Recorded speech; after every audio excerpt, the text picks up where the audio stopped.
Mahmoud Abbas has openly aligned himself with Zionist support, facing intense global condemnation for his betrayal of the sacred land of Palestine and the first Qibla.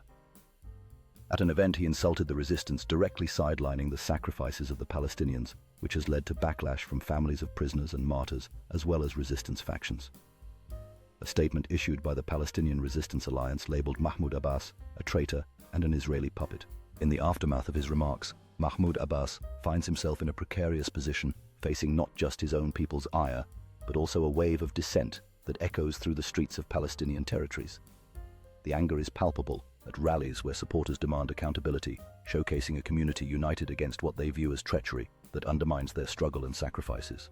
As mourning families gather to remember their loved ones lost to the conflict, the pain and anger towards Mahmoud Abbas deepen. Candles flicker in the hands of mourners, while voices rise in chants of defiance, embodying the fiery spirit of resistance that refuses to be extinguished, standing strong even in the face of betrayal.